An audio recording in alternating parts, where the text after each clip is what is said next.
Hello and welcome to SpyHards podcast, where your hosts go deep undercover into the world of spy movies to decipher which films make the knock list. But remember, this information is strictly for your ears only. I'm Agent Scott. What up, dog? I'm Cam the Provocateur. Oh boy. It begins. Oh boy. You guys saw the title of this episode when you hit play. You know what's coming. Mm-hmm. We'll get there in a minute. Mm-hmm. But before we, pounce on the films, plural, in question this week, we've introduced a new little section at the start of the episode. And first and foremostly, it's a call out because we've opened this new club, the SpyHards Diehards. And if you want to be a member of that club, prestigious club, it's very prestigious. So prestigious that Cam barely knows it exists. That's right. And you want to be the cat's meow. So you want to join this club. Oh, Cam, that pun was hysterical. Yes. Oh, okay. Yeah, that works. Oh, he got there, guys. He did get there. But I can hear you all shouting at home, how do I become a SpyHards diehard? I know, you're chomping it at the bit to find out. And I'll tell you how. You leave us a 5-star review wherever you're listening, and then send it to us if you can. So drop it to us in an email, spyhardspod@gmail.com. Our email is on all our social medias, but we'll usually get a notification as well when you've left a 5-star review. You can write whatever you'd like in it, but as long as it's a 5-star review, we will get it, and you will become an official member of the SpyHards Diehards. And I have now picked a recent entrant at random to read out now who has recently joined the SpyHards Diehards. This is from Mr. Space Odds. Let's play spies. Looking around for a podcast to fix my Bond review listening fix, I came across SpyHards, and it was the best find to come across. Why? I actually would like to know why. Yeah, fair. we're looking for that answer, please. Please tell us. Because hosts Scott and Cam talk about all spy films. Thanks to this podcast, I started to discover unearthed gems that seem to have either been co-signed to cult fandom or forgotten entirely. An interesting, well-informed, and well-presented weekly show that have become a highlight on my daily commute. Wow, that is high praise. Thank you very much. Yep, you are officially a SpyHards Die Hard now, and if you want to join the likes of Space Odds, just leave us a 5-star review on Apple Podcast or on Podchaser, anywhere where you can leave a written review. And if you can as well, send us in a screenshot of the review so we can double check that it's there. And you will become an official member. And if it's very well written or funny, or actually, to be fair, about as well researched as we are, we'll read it out on the show. That's right. You will become famous or infamous, whichever way. And if you want to support the show in other ways, we do also have the SpyHards Patreon. You can find out more about that in the show notes below, patreon.com/SpyHards. You can chip in a little or a lot, and there's a lot of bonus content, over 50 bonus episodes at this point now for you to tuck into if you want even more SpyHards in your life. But Cam, the people are drooling, they're salivating, they want to hear about this week's film, so let's get to it. Well, Cam, everyone's gone barking mad waiting to hear about it. Let's introduce this week's films. What have we got? Yeah, we are a little off the leash this week. We're not just tackling one movie, we're tackling two. We are going to complete the saga of the Cats and Dogs series. We are going to review 2010's Cats and Dogs, The Revenge of Kitty Galore, as well as 2020's Cats and Dogs 3, Paws Unite. Now, you may be asking yourself, why? Why are they doing these films? Why are they doing both films in one episode? That is a very good question, and I don't think I have the answer. It's mostly because we know that people probably have a limited patience for Cats and Dogs sequels, and on top of that, Cats and Dogs 3 was mostly a straight-to-video film that had a very small international release, so it counts as a theatrical movie, but we prefer to focus on theatrical movies on SpyHards, so these are kind of getting the treatment that the 2 Harry Palmer TV movies did. Absolutely, and we're notorious, wink wink, we're notorious completionists here on SpyHards, so we do want to make sure we, have a fully rounded out, we've done the length and breadth of spy movies. We want to say we know spy movies, and to do that, sometimes you have to watch Cats and Dogs 3. And having seen now Cats and Dogs 3, I officially know everything about spy movies. This is it. This is the peak. You've reached it, folks. Well done. You're here with us. Yeah, exactly. Exactly. How does it feel? It must feel great. Welcome to the winner's circle. This is it. You are diehards now. Congratulations. Or they want to die hard. Well, we haven't got there yet. We haven't quite got there. Yeah. But I suppose then, we had an interesting time with the first Cats and Dogs film. We had Lawrence Guterman on the show, who was a director of the first one. We had a lot of fun with that. There's a lot of cool things they were doing with that film, and a great cast too. So, Cats and Dogs: The Revenge of Kitty Galore, the second Cats and Dogs film, which already has a slight problem in its title because The Revenge of Kitty Galore implies that there was a first time we'd met Kitty Galore. I had that underlined. What exactly is Kitty Galore getting revenge for when we've never met this character? Yes. Interesting choice. But let's give it a chance. Here is the rest of the synopsis. I think I just cracked it, Scott. Oh. I think actually Kitty Galore is getting revenge on humanity for her mistreatment when she lost her fur. I think that is the revenge. It took me a second because I was thinking of like Transformers Revenge of the Fallen. We hadn't seen the Fallen before, but they gave us enough backstory to explain what the revenge was. I think that's the case with Kitty Galore. And perhaps also, we made mention in the first one that it was very much a pro-dog, anti-cat film. Yeah. Perhaps this is the revenge of the cats. That's fair. That's fair. Yeah.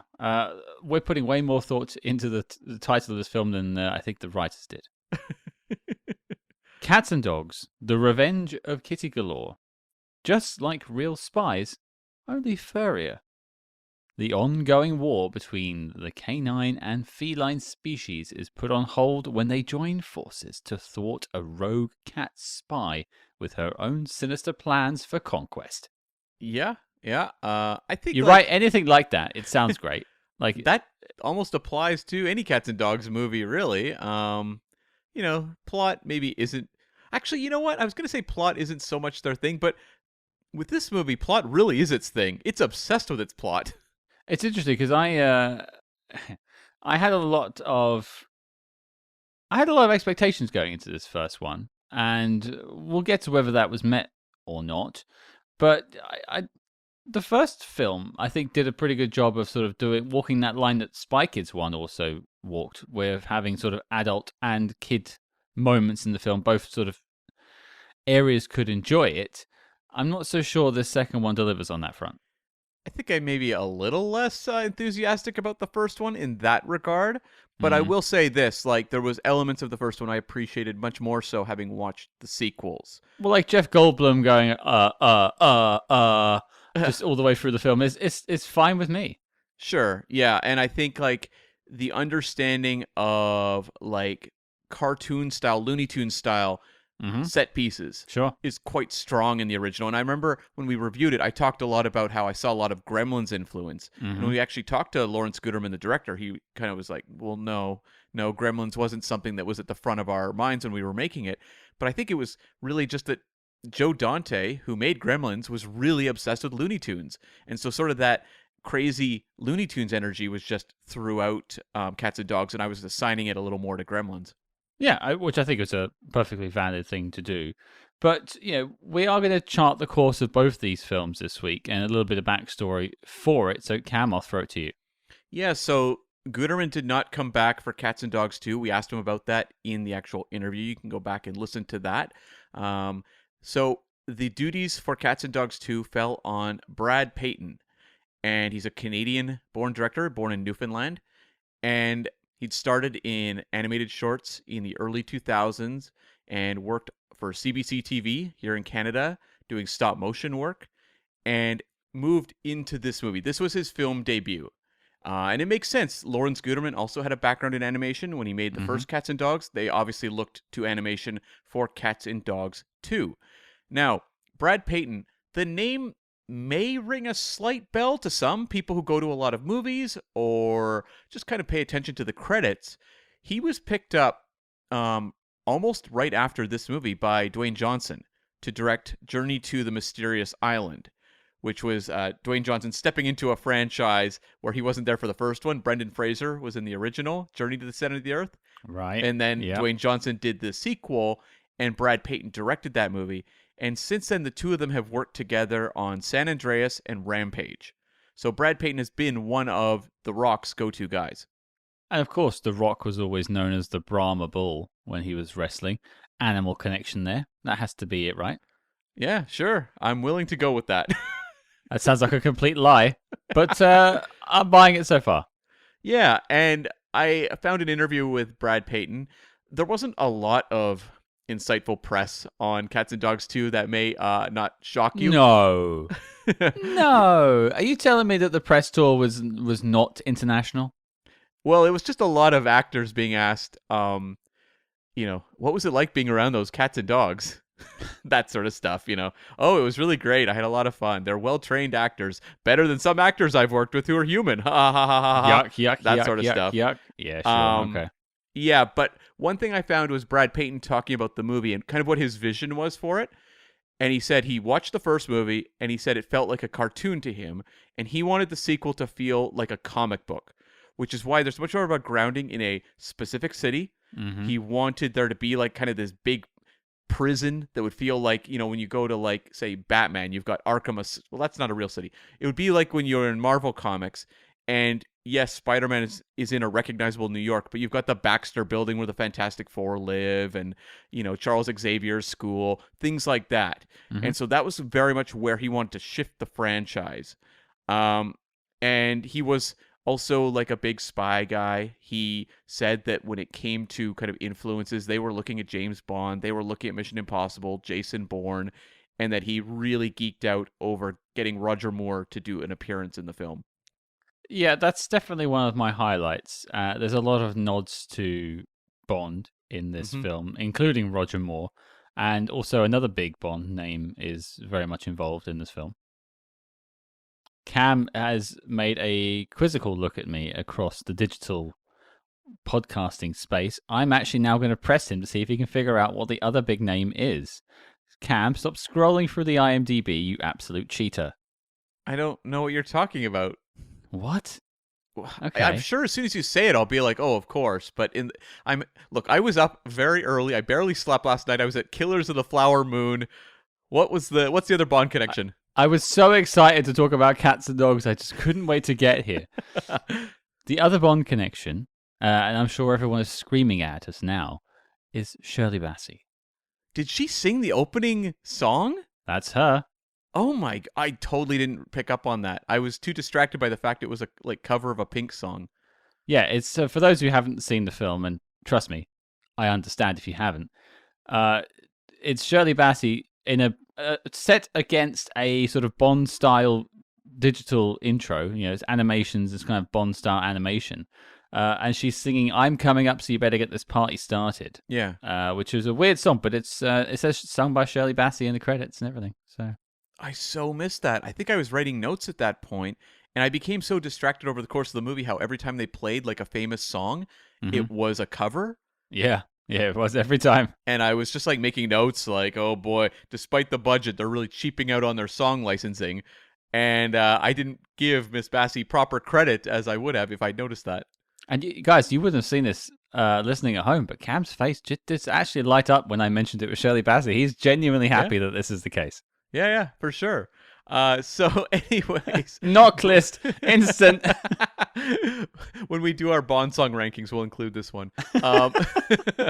So the original film was written by a writing team, John Requa and Glenn Ficarra, who have gone on to become directors. They did like Focus, for example, and they've continued writing. But they went to a different writing team. Those two weren't going to come back for the sequel. So they went to Ron J. Friedman and Steven Bensich, who started making shorts in 1995 and were picked up by Walt Disney and went to the animation world. They did Brother Bear and Chicken Little, and then they went and worked with DreamWorks to do Open Season, and then kind of like bounced back and forth. They did some additional material for the Disney straight-to-video movies, Cinderella 3 and Little Mermaid Ariel's Beginning, and then moved into this movie. And this was the last credit they had until this very year with the movie The Monkey King on Netflix. So there's been like a 13-year drought for them in terms of credited writing jobs since. I mean, who knows what's going on in terms of uncredited, but yeah. It sounds like their recent career has been a catastrophe. Oh, that's beautiful, Scott. Perfect timed.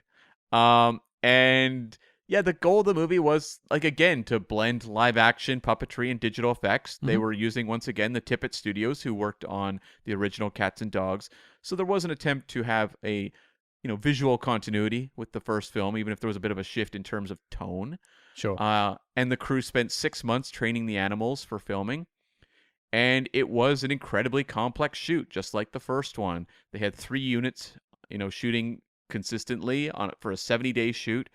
And Brad Peyton said it was quite a headache. And I think there's maybe a reason that he didn't come back for Cats and Dogs 3.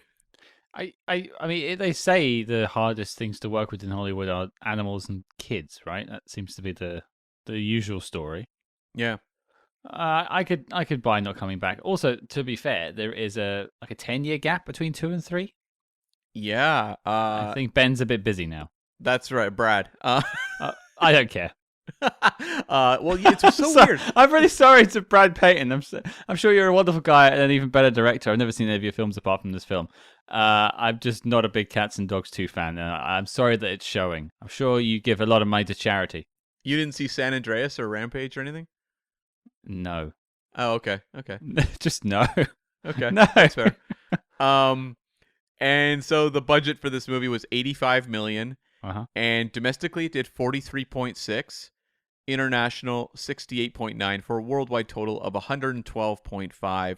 So they skated by okay, but this was not the hit the first one was, and it landed number 58 for the year between Dear John, which was one of those kind of weepy youth-oriented dramas, and The Tooth Fairy, starring Dwayne Johnson.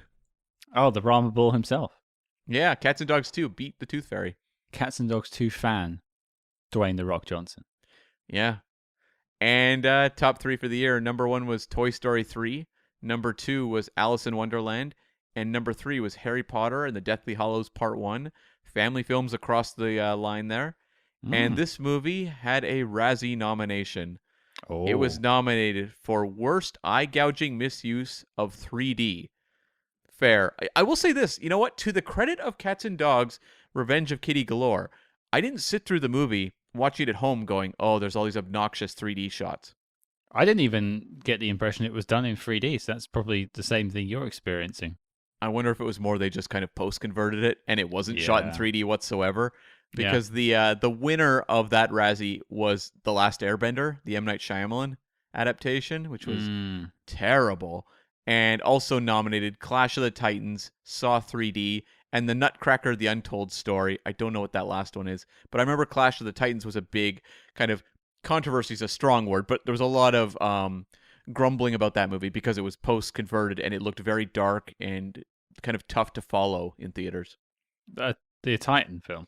Yeah. I don't think I saw it. And there was even like floating faces. Okay, yeah, there's a string of those films that they just sort of did it afterwards because it was the trend of 3D at the time, and it just didn't. It didn't serve the film. No. I can understand actually. It makes more sense to me to shoot Cats and Dogs in 3D. Like that seems kind of like right aimed at that young audience, but I guess it must have been a post-conversion job. I think we would have seen the odd shot that stood out more so.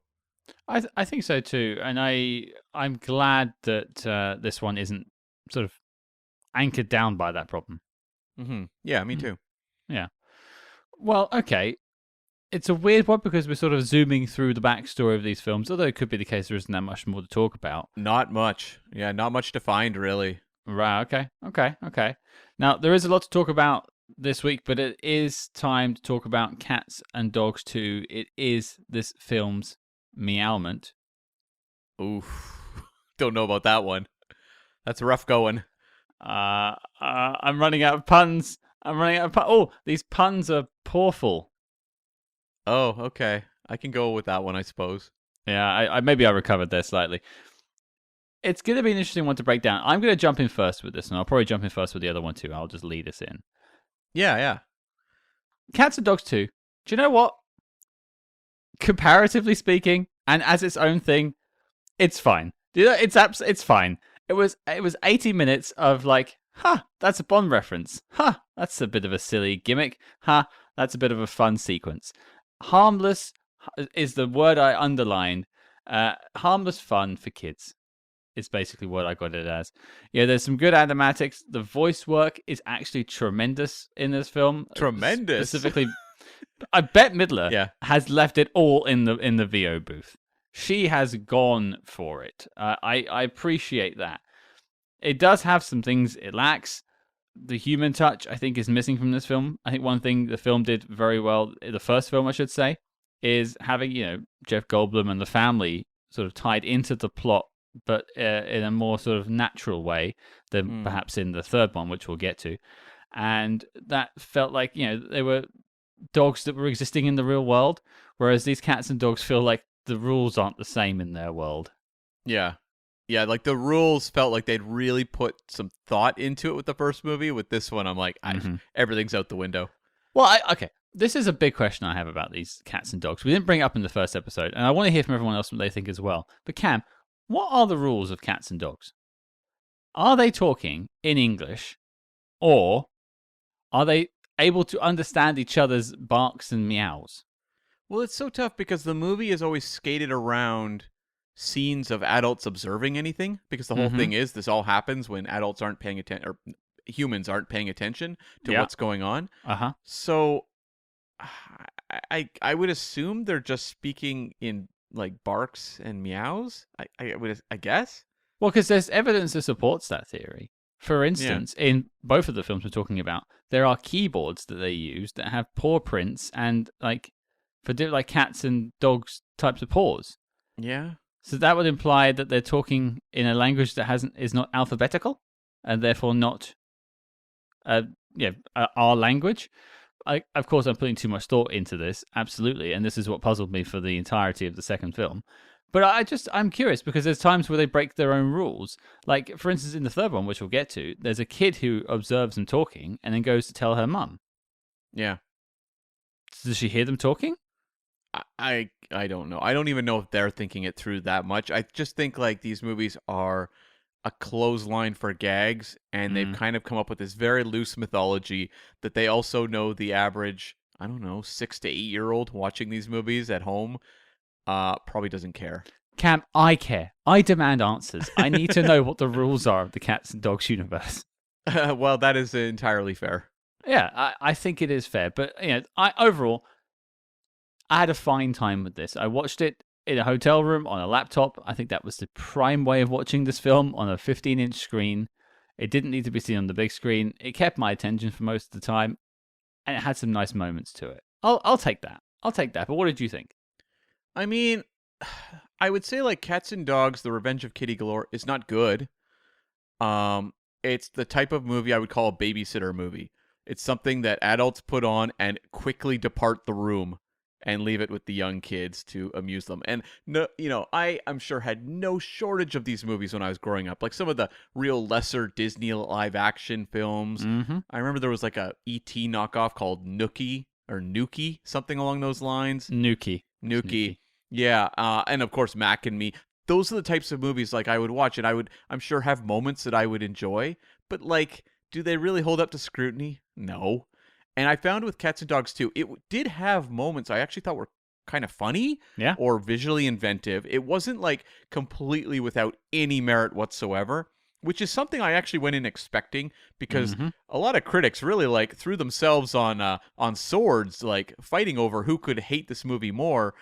And watching it, I was like, I don't know if it's that offensive, really. I've seen far worse movies. It's just that, to me, I think its problems are it is so obsessed with like an overly convoluted plot. Like, you have this whole setup of, Diggs, the main dog voiced by James Marsden, who's a cop dog. And they kind of set it up like it's almost like a Cobra Lethal Weapon like situation where you have Chris O'Donnell as like the badass cop coming in. I would not cast Chris O'Donnell as a badass cop, but nonetheless, that's kind of what they're setting up here.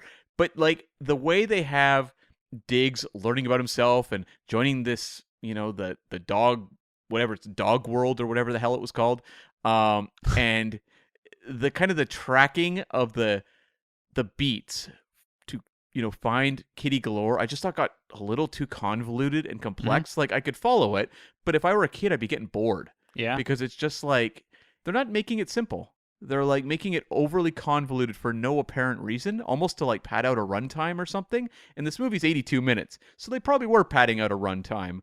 And things like the Chris O'Donnell character, it was very clear to me that they were backgrounding the adult characters in this one, as opposed to the first movie, which put a lot of emphasis on the family unit.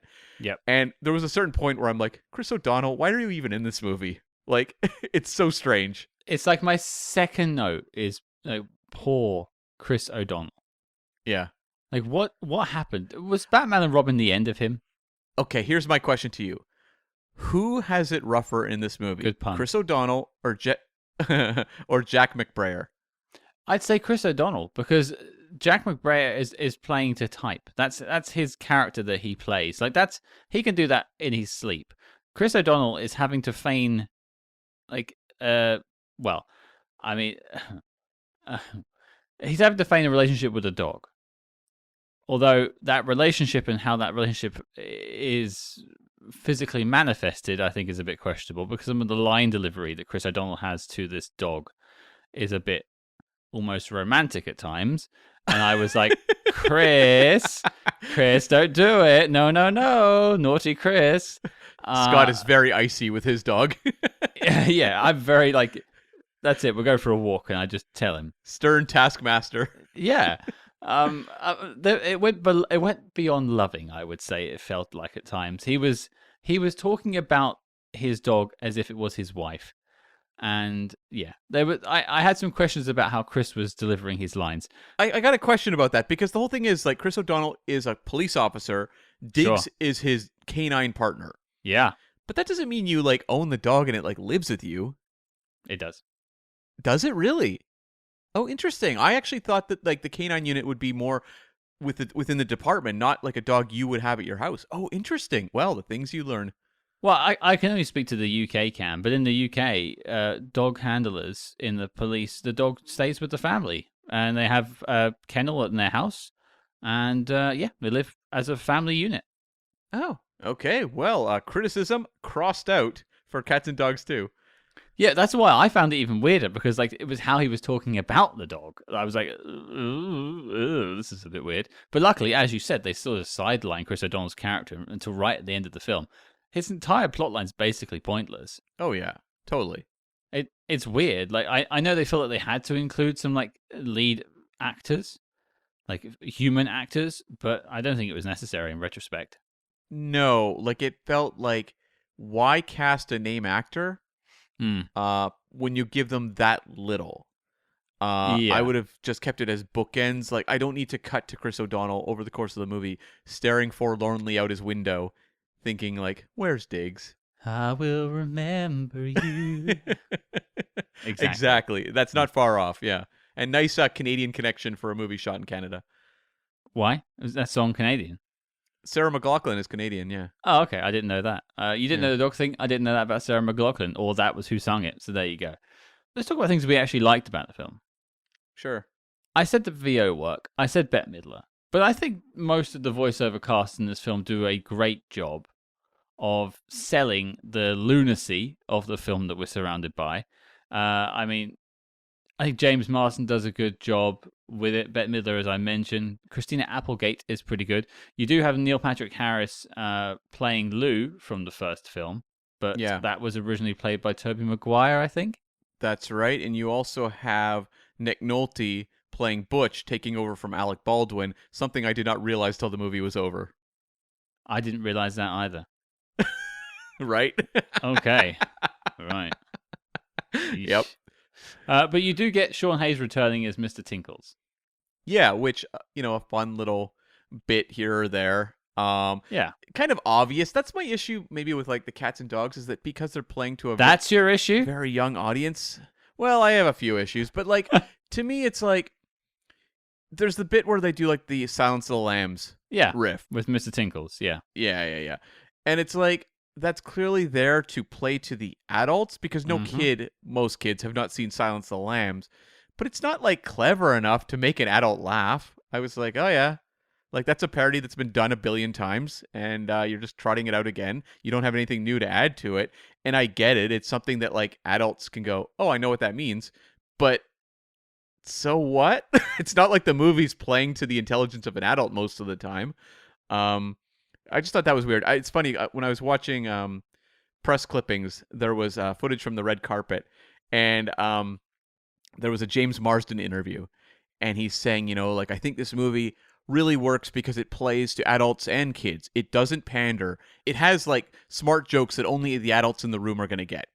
And then in the promo package, they cut immediately to a dog flying through the air going, I'm too old for this poop. Just completely undercutting everything James Marsden just said. And yes, I get it. It's a Lethal Weapon reference, but that is the best they've got in terms of a footage to back up James Marsden's point.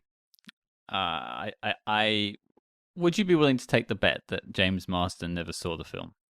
I think he probably did. I think he had younger kids, I think, around this point, so he may have taken them to the premiere. Okay. See, that's like the boring answer that ruins the joke. I know. I'm sorry. You've brought it down, Cam. You're trying to make it. You want to make this a heady intellectual conversation about Cats and Dogs 2 and 3. I can feel it. Well, believe me, I won't have a lot of intellectual thoughts on Cats and Dogs 3. I don't think anyone does. But I said about the VO work, and I'll credit that. The only other thing I quite liked that I wanted to just call out is I think they did a pretty good job with the animation of the dogs in this one and the cats. Mm-hmm. I think pretty consistent with the first one.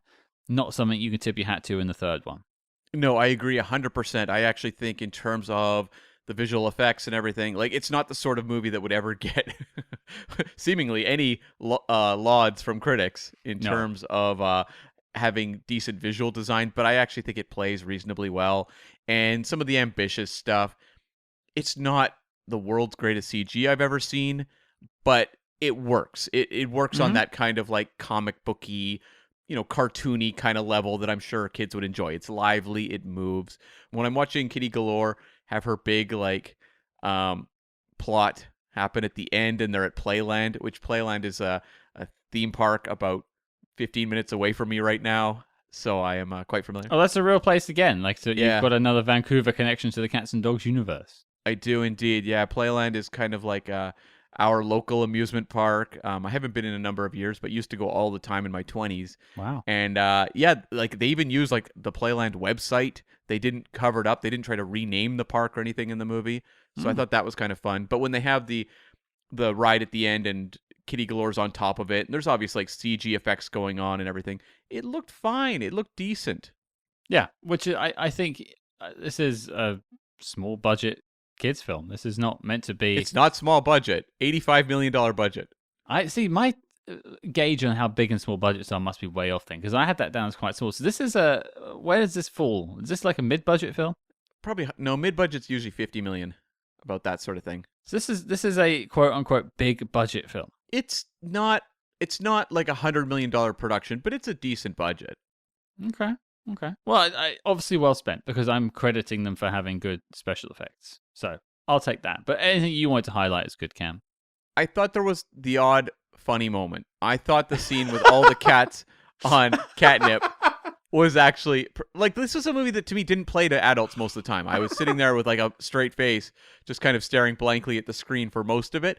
But every now and again, it did work in something that I did think worked for adults. And I thought the scene of all the cats on catnip was actually pretty funny. They were, like, doped out of their heads. I quite like that. Sorry for the laughter before. It was just a line of, like, I laughed a couple of times at this film that is meant to be funny. That sort of deadpan delivery you had there was beautiful, Cam. Thank you for that. I also enjoyed the Kitty Galore backstory. Yeah. Where, she lost all her fur, and you had the Batman 89 homage with her hand coming up out of the water. Oh, is that what that was? Yeah. Yeah, that's the Joker scene, yeah. Yeah. All right, I'll take that. I mean, this film, it much as you say, like, it is just doing that sort of what I guess we would call the SpyHard thing of just making pop culture references for the sake of it. Doesn't service the plot. But sometimes it is just sort of fun especially when you're us, you just sort of see it. So I guess it is kind of there for us. Yeah, I mean, If you see it, you're like, oh, okay, cool, moving on. Yeah. It's the kind of thing like if, mom and dad are walking into the room, either one, whatever, with snacks for the kids, and they see that, they go, oh, hey, Batman, and then they walk out of the room. But like, just from like a storytelling point of view, or from like a creative visual point of view, if you have to write a scene where something is transitioning or something is happening, and you can do what you want with it, I guess if you're not creative enough to come up with your own cool sequence, I guess then steal from other people. Yeah, and it's really just borrowing from the first movie, which also had a number of homages as well. A lot of Spielberg Yeah, stuff going on in that one. exactly. Wasn't there like an ET moment in that first one? Yeah, it was when there was a flying cat in front of the moon, I think it was. Yeah, that sounds about right. So, okay, yeah, you're right. But there's probably going to be some dislikes too, and I have one with a bullet. Okay. I almost had an allergic reaction to the voice performance of Katt Williams. Okay. I don't really know who Katt Williams is, but Okay. I know exactly who you're talking about. Seamus the pigeon. Yeah, he's playing Seamus the pigeon in the film. Katt Williams is an American comedian. He's Okay. best known for his comedy, stand-up comedy is what he does. But he does appear in TV shows. I wouldn't have guessed that from the movie. No. There's no comedy there. I mean, he's just delivering his lines, but it's obnoxiously written stuff. I'm not sure if it's in his performance or if it's in what's in the writing, but every time he was on screen, I was almost recoiling. It's never great when you have a motor mouth comedy relief character that you never laugh at. And like, no, well, that's bang on. But also, like, it felt like he was doing a lot of stand-up, or like he was doing a lot of ad-libbing, and it was just like jokes that came to him in the booth, which is fair enough. He is a comedian. He's doing what he's supposed to do. But I just felt like it just felt misplaced a lot of the time, and it didn't make me laugh. I wonder if it did work for kids. I wonder if he was a big hit with the kids, but then again, he didn't appear in the third film. So That's true, although it's so weird. I don't understand this franchise where you have like a 9-year gap between 1 and 2, and 1 is a legit hit, and then you have 10 years between. I kind of understand the 10 years between 2 and 3 because this one didn't do particularly wonderful at the box office, so that makes sense to me. You mean James Marsden's approach of it appealing to all things didn't quite happen? It would seem not. Oh. And, it's funny, I was just suddenly realized that the director talked about how he wanted this to feel like a comic book. Mm-hmm. And you've got James Marsden, who's in the X-Men movies, a few years before this. And the whole villain plot is from X2, where it was like Stryker had like the tone that was going to like kill all the mutants. You remember? And then they switched it so Magneto got hold of it and switched it so it was going to kill all the humans. And with this, it's like the sound that's going to turn all dogs like crazy. Yeah, that's actually true. And you've mentioned Chris O'Donnell already, but he was Robin. Also true, yeah. Do you think they remembered that at the time? Oh, no. No. I think Hollywood remembers that he was Robin, but that's about it. Yeah. Do you think they remembered that Nick Nolte was the father in the Hulk? Was he? Yeah. Yeah, in the Eric Bana film, yeah. I certainly didn't. Yeah, he was absorbing dad. Oh, okay. Dislike from you, Cam? I mean, I talked about just the over plottiness. That's where you began to bore me. Like, if this movie had just been more like visual invention and just kind of keep it coming, I wouldn't have been checking my watch, let me put it that way. Whereas with this, just like the dragged out plotting and the needs to constantly just kind of like kill time and just how lurching the Diggs story was, it really did kind of wear on me. It felt, honestly, to me, a lot of the time like this almost shouldn't have been a movie. This should have been like a TV show. And obviously it's too expensive in this era, in the era of 2010, to make a TV show. But if you made like 20-minute cats and dogs episodes, I think it would actually work really well. Maybe that's something they should look at in the future, because I think it would probably play reasonably well. And especially for like an adult like myself, the intended audience, I think, 85 minutes had me getting a little restless, whereas like 22 minutes, I'd be like, oh, that was painless. Well, if you just did it like, Muppet Babies style or something, just animated it completely and just did that as a weekly cartoon show, this would do fine. Yeah. I I think, like, other than that, like, the only thing that kind of just drove me nuts was that the cheap music covers that I just thought Yep. they just made the movie feel cheap. And Mhm. it's not that cheap. And it felt that way every time those, like, knockoffs of, like, was it Bad to the Bone or no, Born to be Wild? There was a couple of them, but Yep. like every time it was like kind of eye rolling. And another thing that I noticed that I just remembered was there was a number of, I thought, lip sync issues in this one that weren't as present in the first. Whereas I felt like the animation of the cats or dogs' mouths in scenes didn't necessarily match the vocal performances as well as they did in the first one. I don't know necessarily if that registered with me, but they did have more animals in this film, like a pigeon and stuff. So maybe they like the reach was just exceeded how much money they had, so they had to just sort of make do with lesser animation. It felt sometimes like flapping mouths versus verbalizing mouths. Much like how we podcast. Exactly, yes. And it kind of like that pre-Babe pig movie, Gordy, which I've referenced before on the podcast that the world has forgotten. Much like Nuki. Yeah, Nuki, Gordy, all the classics What's on with these SpyHards. like funny names of like these like weird alien things that could talk?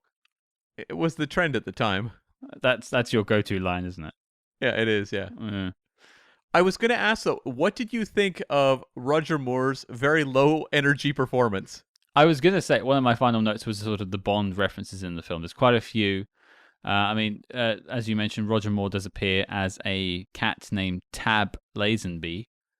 Weird, right? Lazenby? Well, that's obviously another Bond nod. Why do you think they went with Lazenby? I guess it would be too heavy-handed to be like Tab Moore. What about Tab Brosnan? I don't know if Lazenby does sound quite cool. Sure.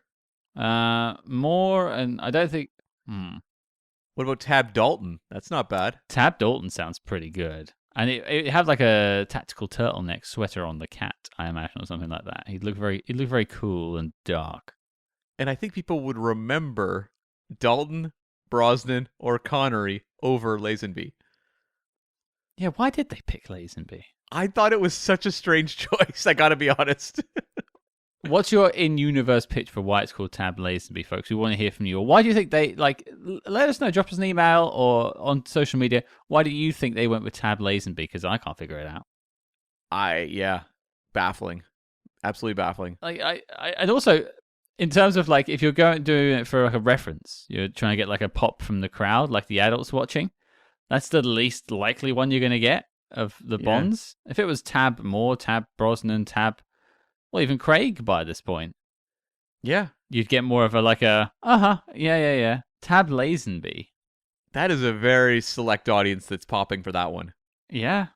And an audience that you shouldn't be marketing to with Cats and Dogs 2, most likely. No, but that audience should be picking up on the fact that the song was sung by Shirley Bassey, Cam. That's true. I'm ashamed of myself. I was too distracted by, like, they couldn't even come up with an original song. How shameful. Sitting there writing notes, mad scribblings to myself in that moment. There's me trying to write out the rules of the Cats and Dogs universe in the written language, and you're like trying to think of a better song. Yeah, I know. We interrupt this program to bring you a special report. Attention, SpyHards, diehards.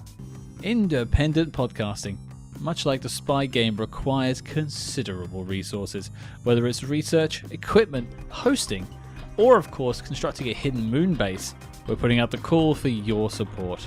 That's right, the SpyHards Patreon is the home to our ever-growing lineup of Agents in the Field episodes where we decode non-spy films from your favorite spy actors, and The Debrief, where we activate our billion-dollar brains and predict how the spy movie news of today will shape tomorrow. Cam, what have we got in our crosshairs this month? Scott, it's debrief time, and we are going globetrotting with the new James Bond reality show, 007 Road to a Million. Plus, we're going to look at the John le Carré documentary, The Pigeon Tunnel, and so much more. So accept your mission and hop in the Helmmobile today at patreon.com/spyhards. But before Spectre agents intercept this broadcast, let's get back to the Spy Jinx. Any other sort of final notes, Cam? Yeah, I thought in terms of Bond references, I thought Paws was actually pretty fun. Seeing the Mancoon with the like Jaws. Yep. I thought that was actually a fun gag. A Mancoon is the perfect cat to assign those traits to. And I had a moment where I was watching this towards the end when, Paws is revealed as an entire robot cat and like bites the cable or whatever. Yeah. At the end. And I'm sitting there going, wait a second. The character of Jaws was inspired by the movie Jaws, which was a huge hit 2 years before The Spy Who Loved Me. Mm-hmm. This movie is taking that bit, and they have dispatched Robot Cat with the death of the shark in Jaws 2. Is it all coming full circle? Are you saying that the shark is circling? Maybe I am. Cats and Dogs 4. We can introduce sharks. Bring it to the water. Yeah. Take it to the ocean. That's right. Cats and Dogs Marine Unit. Island of Dr. Meow Row. Oh, yeah. I like that. Now I need to think of something. I'm going to be... I got another one. Das Bark. These are beautiful. Where were you when they were writing Cats and Dogs 3? No kidding. Apparently they hire anyone to write it. But I do have one tiny little note, and Cam, it's the first time we're doing it in about 40 minutes of this episode. Signal red alert. There is a Star Trek thing here. Okay. This is the nerdiest thing I may have ever said on this podcast. The font, yes, the font used in the credits is the Star Trek Voyager font.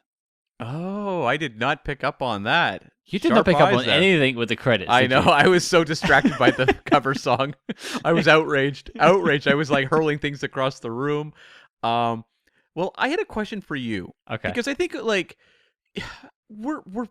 this movie was like pretty painless. I didn't think it was very good, but like there's lots of kids movies that aren't very good. There's lots of adult movies that aren't very good. Why do you think this one had so much vitriol towards it back in 2010? I think a lot of it is it's just people think it's cool to hate on kids' films. Like Punching Down. Is it because it's not Pixar, it's not Disney, and it's not like hitting those kind of artistic levels, and it's like... Well, it's not cool. This film isn't cool. Yeah. It must be deemed, I imagine, by critics as like just bottom of the barrel stuff, lowbrow kids films with poop and fart jokes, which it is. Sure. But it does have its good things going for it, and the problem is, and this is like a more of a meta discussion that we could get into for a second. It's tough for us to review some of these kids films because they're not pitched at us. No. And I can kind of put my head in like I'm a film reviewer, I'm a critic, and appraise it like from the filmmaking point of view. What's the director doing? What's the cinematographer doing? What's the screenwriter doing? What are the actors doing? Is this interesting? But ultimately, I'm not the audience. Yeah. So if I don't like it, no one cares. I feel like I'm the audience for, say, like the first two Spy Kids movies. Sure. Where they're clearly trying to entertain everyone. When you get to the later Spy Kids movies, less so. Yeah. And I feel like this falls into kind of that later Spy Kids era, but I would say that this was, better than a couple of those Spy Kids movies at least. And, I watched this like one day removed. Maybe it was the same day as like The Exorcist Believer, the new Exorcist movie. This was less painful to sit through than that. Well, from the reviews of Believer I've read, I can buy that. Yeah. I don't know what sort of caused the vitriol towards it. I think it's just people thinking it's cool to punch down. But do you have a theory? I think you're right. And I think it was just at that time. Whoa! Like, just benchmark this. Bookmark that. That's you can clip that, folks. Cam just said I was right. Go on. I also just think it's like this is coming out in 2010. This is the year of Toy Story 3. Yeah. The Harry Potter films. I think like the bar for really high quality kid-friendly entertainment is pretty high. And this is kind of going for Saturday morning cartoon kind of stuff that's, pretty disposable, but I didn't find it painful, which I really did. Going into it, I really thought this was going to be a chore to sit through. I was genuinely daunting watching both of these films. Yeah. But let's ask the question, is Cats and Dogs 2, The Revenge of Kitty Galore, making the knock list. I won't belabor it. Cam, what do you have? It's a no for me. Cats and Dogs 1 is the superior film, and that movie did not come particularly close to making the knock list in my eyes. So this one's a couple slots below that one. I concur. Oh, music to my ears. Mm. Shirley Bassey opening music to my ears. Bwah, bwah, nah. I'm coming up, so you better get this party started. What a waste of having Shirley Bassey on there, right? Like, why would you not write a song for her? And then, like, why would you not like make it kind of Bondian? And why not just take the lyrics to I'm Coming Up and make them like Cats and Dogs themed? I'm coming, pup. Not bad. Not bad. So you better get this party started. You better get this Purdy started. Oh, it's already better. Yeah. Yeah, and it's parody then. You haven't got to pay for the rights to the song. Although maybe if you're writing those lyrics, Shirley Bassey's like, get the hell out of my house. You want me to do what? Yeah, exactly. I'm better than this, thank you. I'm going back home. Yeah. Why does my Shirley Bassey sound like someone from like Middle America? I have no idea. Oh, I don't want to do that. No, I'm Canadian now. Now you're. I thought you were doing Fargo. Well, who knows? Bizarre. But yeah, 2 no's, and as such, Cats and Dogs 2: The Revenge of Kitty Galore is not making the knock list, and the dossier on that file is complete. The dossier on that film is complete and filed as classified. But let's pivot over to our second film of the week. The second time we've done this, it's our second film. It is Cats and Dogs 3: Paws Unite. Cam seems less than enthused about this one. I can hear him with a low growl of a dog that is somewhat miffed what his owner is up to. Yeah. But if you haven't, oh my god, Cam, oh my god. Is there an and on this one? There's a ... more on the synopsis. Okay. For those who don't follow every week, I read the synopsis from letterboxd.com, and it gives you about 2 paragraphs worth, and if you have more text, it has a ... more. I'm a firm believer that you need less than 2 paragraphs to do a synopsis to a film. Right. Here we go. It's been 10 years since the creation of the Great Truce, an elaborate joint species surveillance system designed and monitored by cats and dogs to keep the peace when the conflicts arise. But when a tech-savvy villain hacks into wireless networks to use frequencies only heard by cats and dogs, he manipulates them into conflict, and the worldwide battle between cats and dogs is back on. That is now, incredibly... Oh, I'm not done. I'm Okay. not done. Strap in. Now, a team of inexperienced and untested agents will use their ... more old school animal instincts to restore order and peace between the cats and dogs everywhere. That is an incredibly wordy synopsis for Cats and Dogs 3. Crazy. I mean, you could just boil it down to that last paragraph. A team of inexperienced and untested agents will use old school animal instincts to restore peace and order between cats and dogs everywhere. Yeah, it's a little generic, but yeah, sure. So's the movie. Waka Waka. Oh, waka waka. I love it. Not the film. This one's going to be a tough one because this is a weird film to talk about. But is there any backstory to bring up, Cam? There's not a lot of behind-the-scenes details on this one. It was directed by Shawn McNamara, who is a producer and writer and director. And he kicked off his career working in TV in 1989, and he worked on hidden camera shows. There was Totally Hidden Video and Candid Camera. He worked on both of those. Yeah. And then he began to work in kids' TV, and then he started directing some movies, mostly straight-to-video stuff, like The Legend of Galgameth in 1996, and Casper, A Spirited Beginning, and a movie that, Scott, maybe you have some time for, Three Ninjas, High Noon at Mega Mountain. I prefer my ninjas in twos, thanks. Well, you're a wrestling guy, and I thought Hulk Hogan's presence in that movie might have grabbed your attention. Shocking as this may be to listeners, I haven't seen all of Hulk Hogan's filmography. Okay. But this is a guy that like directs a lot. Okay. A lot of movies, like just tons of straight-to-video stuff, and some movies that played theaters. He directed Raise Your Voice, the Hilary Duff movie. He did The Cutting Edge, Going for the Gold, the straight-to-video sequel. He directed Bratz, the movie. Soul Surfer, which was the true story about the girl that got her arm bitten off by a shark. And he directed Baby Geniuses and the Mystery of the Crown Jewels, Baby Geniuses and the Treasures of Egypt, Baby Geniuses and the Space Baby, and Aliens Stole My Body, among many others. Wait, is Aliens That Stole My Body, among many others, the full title of the film? No, I'm just saying there's many other titles. Like, this guy has a very wide filmography. Cats and Dogs 3 is basically one of his most recent films because it came out in 2020.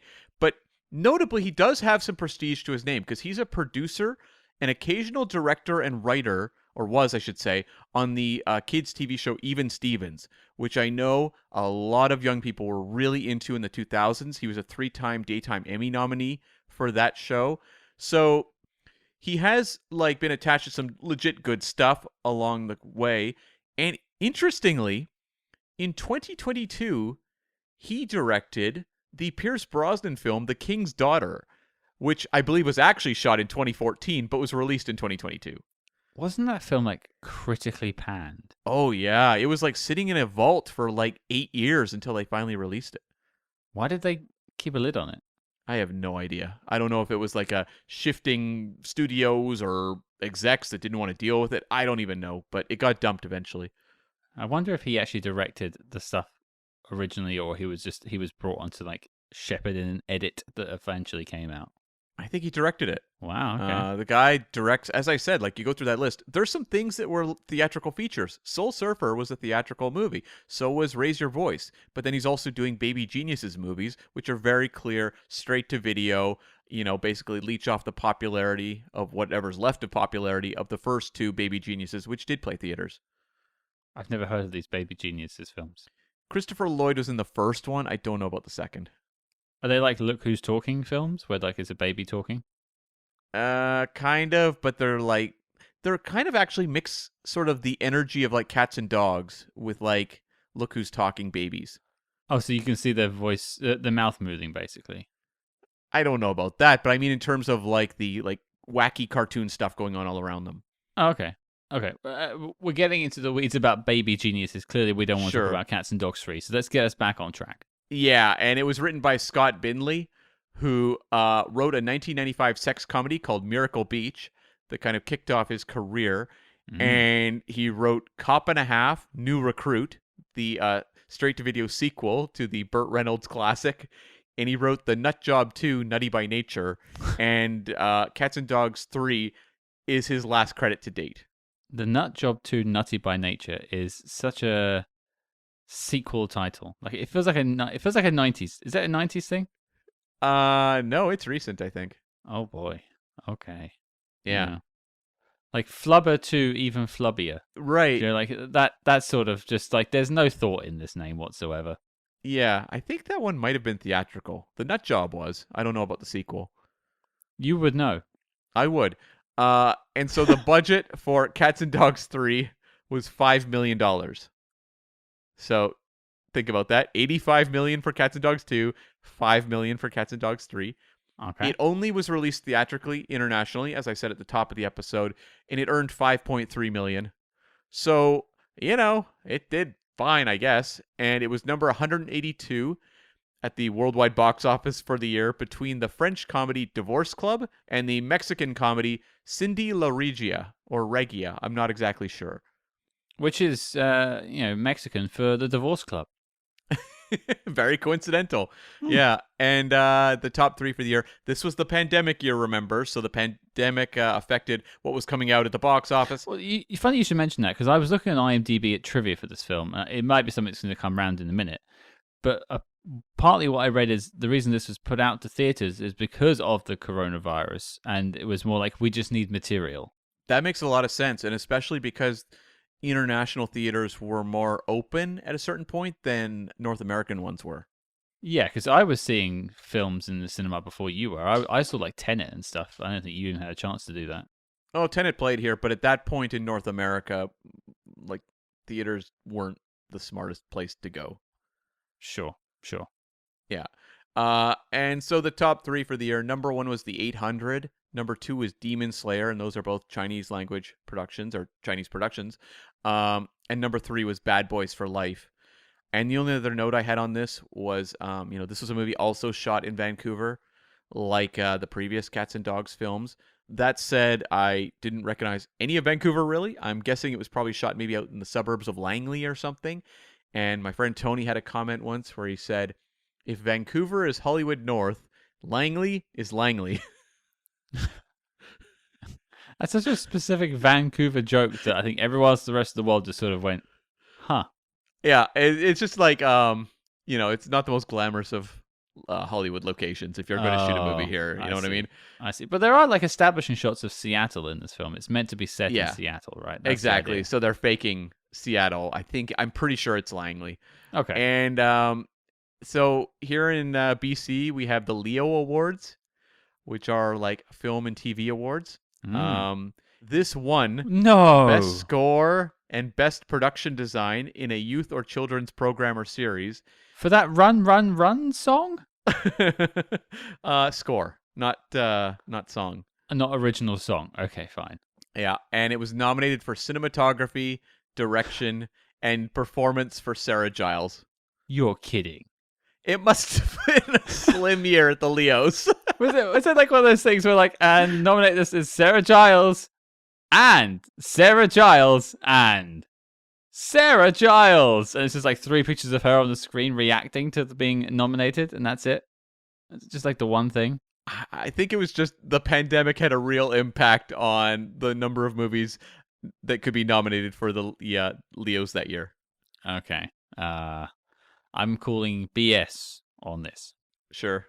But hey, I understand them sort of scrapping together and making something work.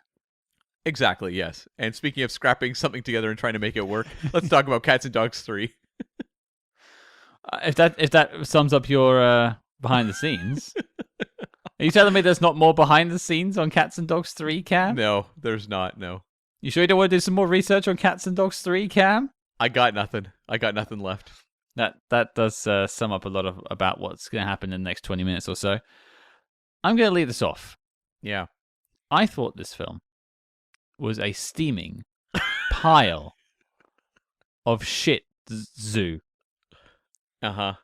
I mean, honestly, I couldn't design you a more creatively bankrupt film. There is nothing with any passion or any gusto in here. It is some of the worst acting I have ever seen. And I've watched Star Trek fan films. It is some of the worst special effects I've ever seen. And I've watched Star Trek fan films. It's terrible, Cam. And I'm appalled that this had a theatrical release in the UK. Not only that, but the Brits flocked to it. If only that was like a cat or a dog pun, that would be great. The villain is a bird. Oh, yes. Right? Yes, he is. Right? Right. Yeah. Okay. No, I think you guys mostly stayed away. 5 million is a pretty modest number for a international release. This thing is terrible. Yeah. And the thing about Cats and Dogs 2 is it a good movie? No, not really. But you could tell that they were like trying in ways to pull off set pieces on par with what the first did. There was a vision there. There was like they were trying it, in terms of their visual design and things like that. Yeah. When they talk about training the animals for so long and spending 3 units shooting for like 70 days of all this, material, there was obviously an intention to try to create something. Whether it works or not is up to the viewer. This movie, no one tried. This was like, we have the license to the name, we have $5 million, and I don't know, you said the effects were bad. What effects? Like, this movie has almost no effects whatsoever. It just seemed like they were shooting cats and dogs on set together. They're making the mouths move, for sure, but even the eye lines of the animals don't work. Half the time, the dogs are turning and looking off camera. This is what I meant. That the entire effects budget was basically just their mouths. That's basically it. And a few like bits of, I think like the dog throwing around iguana. Like that wasn't a real. That was my favorite part of the entire movie. That fake looking iguana, that was glorious. I don't think it's an iguana. I don't know what kind of lizard it is, but I loved watching that dog gore that very fake looking iguana. I genuinely jumped at that point. I was like, oh my god, he's actually gonna bite the thing. I was like, what? He went for it. He went for it. He was hungry. Yeah. But that wasn't even the best bit. The best bit was them having the cockatoo driving the van. And to do the effect of the cockatoo driving the van, they had a cockatoo puppet on a stick and they were waving it in front of the steering wheel in the van whilst it was being driven. It looked so cheap. You could see the stick. Everything about the movie felt like one take. Oh, yeah. It was like, I need this cat and dog to have a scene together. And like the cat turns and wanders off screen and they're like, it's good. It's fine. We got it. Print it. This is some Ed Wood stuff right here. The cat turns and just like facing its butt to the camera. They're like, well, that's okay. It starts pissing on the cameraman. They're like, yeah, that's in the scene. Okay. There's a part where they're walking in front of a TV, and on the TV is like the fantastic, wonderful film noir Gun Crazy playing. And I'm like, guys, do not put a clip of Gun Crazy in this movie. Come on. Were you offended for film noir fans? I was offended for people that enjoy moving pictures at all. Yeah. I don't have any sort of like redeeming things to say about this film. Like I actually struggled to write likes down. Yeah, I mean, when the movie is framed as fart versus poop, I'm like, boy, this is what we're working with. This is the real like lowest common denominator stuff. And it's just so half-assed.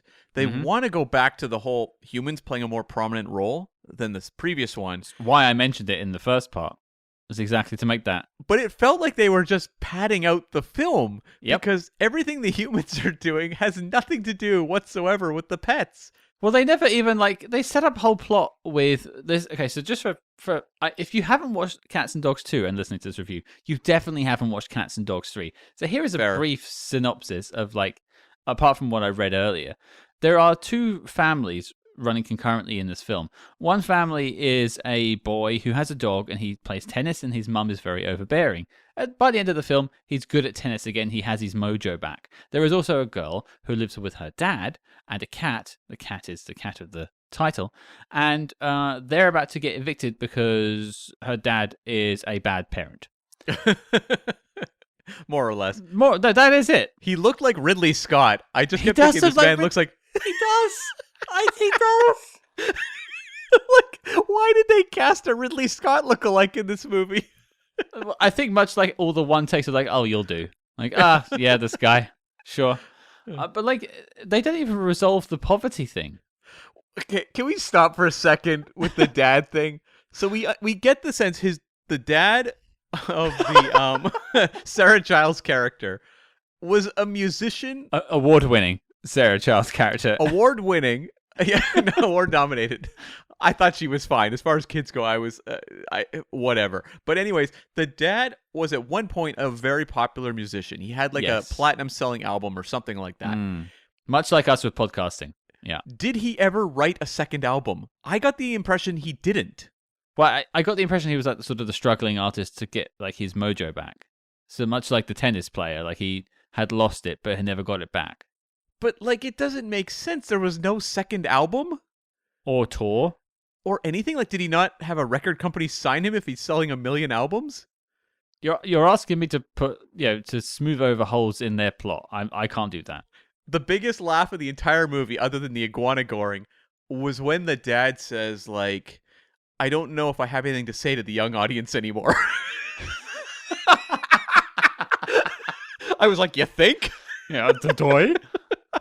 And my third biggest laugh was the dad is like playing kind of a guitar bit through the movie, and the daughter, Sarah Giles' character, award nominated, is look, I'm not going to fault her at all. She has had a career beyond that, but when you are being directed in a movie like this, you can only work with so much.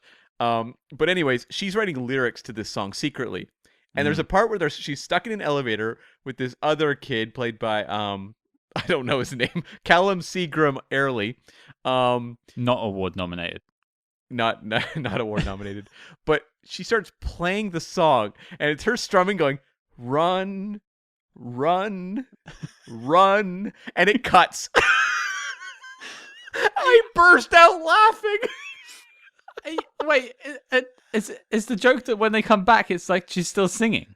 No, it's over. She's like, well, like there's like a 20-minute sequence, and then they come back. She's still in the elevator, and she's still playing the song. Like, I couldn't stop laughing at that point. Did they write a song? Oh no! Even in like the even like the montage at the end of the film, it's like run, run, run, cut away. Yeah, cut out of that. We don't want to have royalties or create a song that we owe money for, and then like they get signed to a contract in the studio. They haven't actually released the song, and they're like, "Here's the contract with like dollar signs on it." It's like, okay, sure. And I was criticizing the lip syncing of the animals in Cats and Dogs 2. The lip syncing of her musical performance was so amateur level that I was shocked that frankly $5 million was even put into it. Well, there's so many things you can pick apart, but even in that lift sequence, she starts playing the song for the boy, and immediately it goes from the sort of like echoey ambience of an elevator or lift to a studio production of her singing into a microphone and like a guitar that's being clearly amplified and put through like chorus pedal effects and everything as well. It's like, that's not quite how this works. It was astonishing stuff. It was great. It truly was. It was great. I mean, this movie was torture to sit through. I do have one more comment about the dad, actually. So I guess we're talking about the dad. Yeah. I very early on, when they were just giving us like backstory for the characters, you see the girl and she's like out somewhere shopping or something, and a car pulls up and to pick her up, and I'm like, oh, it's that classic like bad boy boyfriend character that's going to turn up because he's got a coupe with the hood down, despite the fact that he's in like Vancouver and he's wearing like leather. Like, oh, it's going to be sure, Langley, not award winning, and I'm like, it's going to be her badass looking boyfriend, and it cuts and it's the dad, and I'm like, oh, maybe not quite the boyfriend then. No. He wishes he was that guy. It was astonishing stuff, and this movie, it was terrible, like legit terrible, and really tough to sit through, for that 90 minutes or whatever it was. Yeah. But it's such a strange movie because it's playing so unbelievably juvenile. Yeah. Where you have, like, as I said, like fart versus poop, basically. With the furry animal rivalry termination and whatever poop stood for, I can't even remember. But like it's just like the lowest level you can get to. But then there's like a weird scene at the top of the movie where the Max character, the young boy in the film, is like a tennis pro. Yeah. And the mom is like obsessed with him, you know, as a like very like a very aggressive tennis parent, I suppose. Yeah. And she's talking about how like through her cell phone she can monitor his like activities, and she's talking like even when you're in the bathroom and your heart rate's going weird, and I'm like, who is this movie made for? Like, it's a worrying thing to put in because obviously we know what the implication is there, but who's meant to get that joke? And he is a teenager, we should say. Like, it's a teenage boy, yeah. What was your heart rate like in the shower, Cam? When I was sobbing after this movie? I think it stopped. Clear! Another Cats and Dogs 3 watcher. Happens all the time. Here in Langley. Yeah. Ay. I don't want to like. I almost don't want to do likes and dislikes because I have no likes and my dislikes are the film. I will say my like. Oh, you have one. Okay, go on. When the cockatoo was putting on different outfits, I thought that was cute. Oh, we're going that low for likes, are we? We got that, and we got the goring of the lizard. That's all I got. That was literally going to say my only like then was just them ragdolling that lizard around. Yeah. Okay. And I appreciated how cheap the elevator set was because they clearly used like bedroom strip lighting around the lift to make it look more moody. but you Yeah. could just see the strip lights and the side of the frame the entire time. It was pretty damn poor. And wasn't this kind of just like ripping off the plot of the previous movie, where it was going to have like a sound A broadcast thing, yeah. that would make cats and dogs fight? Yeah. And it was really the same kind of thing as the last film. It was so weird. Yeah, just without any of the sort of bells and whistles of like the Bond jokes and stuff like that. There was none of that in there. What do you think the reason was they didn't work in, Lou, for example, or like the characters from the previous movies? Because Character payments. I guess so. You wouldn't have to pay someone for Lou. You wouldn't have to pay Guterman or anything for Lou. They do not. Larry Guterman didn't create those characters, but I mean, the writing credits for this movie is based on characters created by with the original writers of the first film, so it should be included. Well, they do mention Tinkles and Pussy Galore, or Kitty Galore. They do mention them in the film. Yeah. So, although I guess if this takes place 10 years after the previous movie, the chances of those animals still being around is slim to none. Oh. Yeah, it's a little dark, but let's be honest. You had 9 years between Cats and Dogs 1 and 2, and then 10 years. Yeah, it's weird that there's this big blood feud when everyone's dead. Yeah, no kidding, right? Who's around long enough to care? Well, I mean, I guess they are at peace at this point. It's this bird that's interfering, and you've got George Lopez doing the voice of the bird. And you talked about the stellar voice cast of Cats and Dogs 2. Whether you like the movie or not, those are like some A-level people doing voices. Yeah, and we missed a bunch of names on that list. Like that second one is loaded. Wallace Shawn's there, Joe Pantoliano, Michael Clark Duncan, Fred Armisen. There's a ton of people in that second film. The third one, I think George Lopez is the only voice actor of note. I think. The only one that jumps off the page, that's for sure. No, I should say. The two leads are known. No, yeah. I should correct. Yeah, the two leads are, to be fair. Yeah, Melissa Rauch as Gwen the cat, who Big Bang Theory, known for that. Yeah. And then also Max Greenfield, who was Roger the dog in the film and was on the TV show, I think The New Girl? Yeah, New Girl is what it's called. But yeah, he's big for New Girl. But he's done some films since. He was also in Promising Young Woman recently as well. It is notable, though, that you had, like, movie stars in the previous two, whereas they are now shifting to TV stars. Yeah, it's definitely all TV actors here because it's entirely a money-saving venture. This entire film was basically made to be made cheap and then either sold to a streamer or made on DVDs and Blu-rays for kids to watch endlessly at home with their families, to their parents to annoy them ad infinitum. So yeah, they weren't going to pay money for Tobey Maguire or Neil Patrick Harris to come back and voice Lou. No, and there's no vision to it. There's no sense of like, the differing visions of the first and second. We want to make like a Looney Tunes cartoon. We want to make a comic book. This one, there's nothing. No. And I just was honestly like kind of stunned at how low effort it was. I expected it to be the cheaper straight-to-video version of the first two, but it didn't even really feel like the first two because it has like almost no visual effects. It feels like just like a cheap TV movie that they've slapped a name on. And even the title, I want to take issue with the title. The Revenge of Kitty Galore, pretty decent title. It's got a Bond pun in there. You're like, oh, that's kind of fun. Paws Unite? What? Well, this feels like a Disney straight-to-video sequel in that sense, where it's like a lesser version of the first one, and they often reuse plots. Yeah. Or they recycle them and like just change the bells and whistles a little bit. But like you said, and like I said at the top, this has no sort of creative juices running through it at all.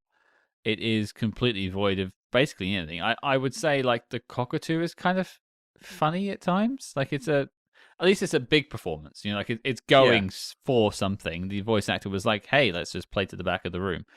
But everything else is just so safe as well. Like the performances of both the two leads who we mentioned, Melissa Rauch and Max Greenfield, doesn't feel like they're voicing cats and dogs. It just feels like they're just lending their voices to characters they have no idea about. They don't feel like they're attached to it. They did that work in a couple of weeks and they were out. They don't care about this film. I doubt they had done any. Well, I don't know about weeks. I think maybe a couple days. yeah, and like you said about the CG, I think I noted it down in my other notepad, but like the first 10 minutes of this film, there is no like lip syncing with any of the animals. No. It's just pictures of them walking around the house, which is just what a trained acting animal in Hollywood would do anyway. They know how to hit their marks. They're trained to do that sort of stuff, or to touch a button, or to open a door, yada, yada, yada. But that's not remarkable. No. That's not what the cats and dogs films are known for. And there's me championing the cats and dogs films all of a sudden. Well, Cam, I think we're about ready to wrap it up. Do you have any final notes for us? Quite a few things. The fish don't count running gag I actually thought was kind of funny. Like, kind of funny? Yeah, it actually was quite effective because I think by the fourth time they said it in the film, I said it with the film. It's obvious, but... Like, I don't know why I was talking against the screen. I think I was just sort of brainwashed by that point. It was like Ipcris on me. It just eventually won me over. Another moment when the young girl did like the fist bump thing with the cat, and the cat was doing like an elaborate fist bump thing. I was like, that is very strange, and it was very obviously a fake paw they were just jabbing, but it was so like fake looking it made me laugh. Did you catch the behind the scenes footage in the credits at the end? I definitely watched it, but it's kind of glossing over my... Oh, when they were like poking the cat with it? Well, like you had the cats and the dogs, like the fake arms and legs that they were using to do stuff, and then like a green screen of like they had the cat driving the car or whatever it was, and like how they were holding the cat up. It was just kind of funny to see how the sausage was made a little bit there. Yeah. Don't make sausages out of cats and dogs, folks. We don't recommend it. Another note I had was that at one point they used stock footage from The Matrix. I thought that was interesting. You've got my final note. You've just brought it up. Stock footage. It's in both films, right? I said no in both films, but in this third film, I should say, it's atrocious. There are extended sequences that are over 2 minutes, just stock footage of animals playing, or like a sunrise and a sunset over a random town, just to fill time. And I just feel like, I know this is a cheap way of filling time in your film, but if you want your film to feel cheap, this is the way to do it. Yeah. And my last note was, a lot of the movie is about, will this, teenage boy and girl, they keep saying become friends, but it seemed like there was something a little more than friendship going on at a certain point. But nonetheless, the movie ends with the two of them in a park with their pets. Mm-hmm. And it's raining. I was like, really? You couldn't wait till a day where it wasn't raining? I said the exact same thing to my wife who watched it along with me. I said, it's so she weird. Watched it? Hannah watched this movie? She watched it. She was just on the sofa, I think, and she was like, why are you watching this film? Like, I don't know. I don't even know why I'm watching this film, to be honest. It's my final SpyHards episode. I'm retiring as of now. I'm going out like Kitty Galore. Yeah. I said, like, it's so bizarre that they chose to sort of showcase this town. I thought it was Seattle. I didn't know it was Vancouver, or Langley, we should say. The not award-winning Langley. I'm only assuming Langley, but that tends to be like, for example, when they shot Kindergarten Cop 2 here, it was shot in Langley. Typically straight-to-video, sequel kind of stuff, they shoot Langley. Was that a Hulk Hogan film? No, it was Dolph Lundgren. Well, the first one was, though, right? No, the first one was Arnold Schwarzenegger. Damn it. I was trying to get a Hulk Hogan reference based on your call out earlier, but I couldn't get one. Sorry.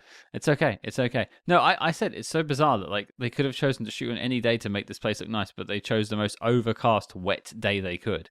And but that's the entire film. It's like they've shot it in like April. Yeah, my guess is they had one day to shoot in that park, and that was the day. And that was the moment where it wasn't raining. It was raining. Oh boy. I watched it in 4K, I think. Oh boy. I didn't go that far. Fair play to you. You really did sort of go for the full sort of immersive experience. I did. I experienced Cats and Dogs 3 in all of its glory. You wanted to be a part of Fart. Well, on that note, our assignment is complete. That's your show, not mine. Oh, yeah. Good Lord. I'll crib that line for a second. But yeah, our mission is to catalog and rate and review all spy movies ever made. It's a big mission and sometimes a tiresome one, but we do it for the love of spy movies and for the love of you all. So without further ado, knock this time. Cats and Dogs 1 and 2 did miss the mark, unfortunately, but this is its last chance. Oh, please. For now.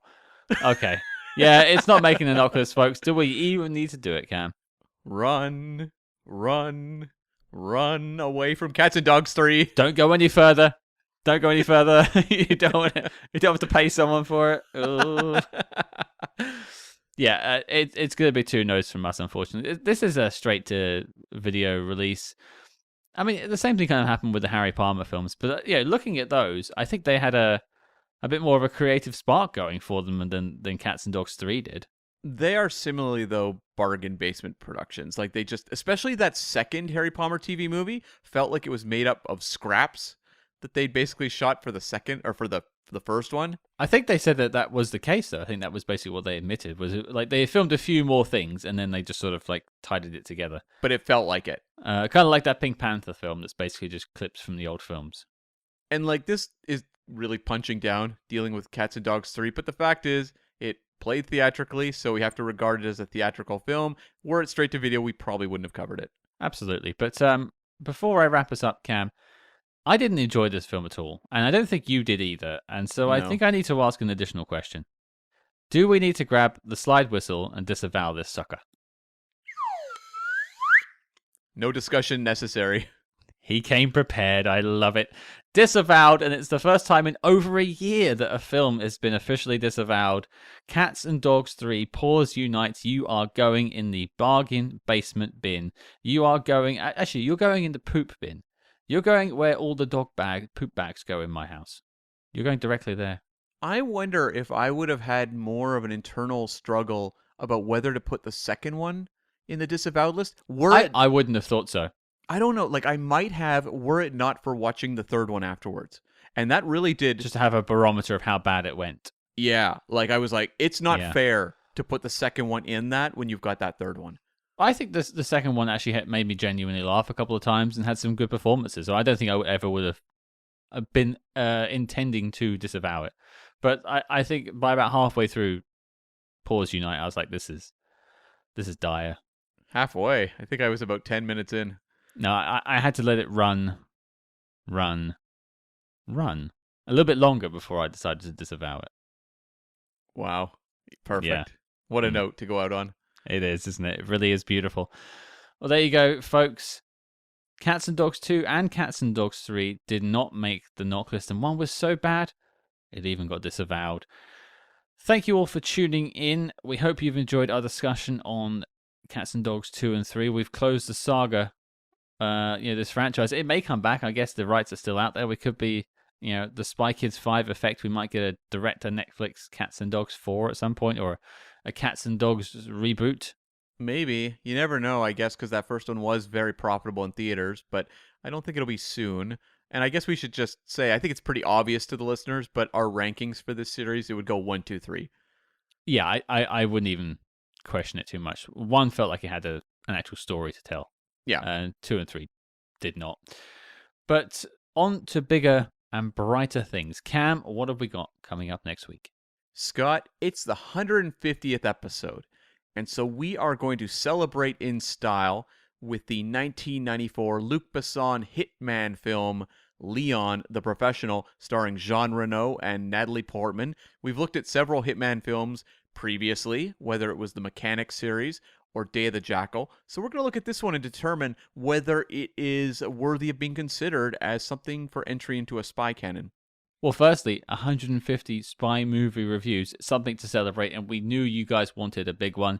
So we know you wanted a big one, and we couldn't think of a better film to be celebrating than Leon the Professional. From the steaming pile of dog doo-doo that was Cats and Dogs 2 and 3 to a triumphant and interesting film, Luc Besson's Leon the Professional. Your mission, folks, should you choose to accept it, folks, is to join us next week as we celebrate 150 spy movies here at SpyHards and take a deep dive into Leon the Professional. We've even got a Spy Master interview for you as well to enjoy. And if you like what you heard on this episode, please consider leaving us a 5-star review on Apple Podcasts and joining the SpyHards diehards.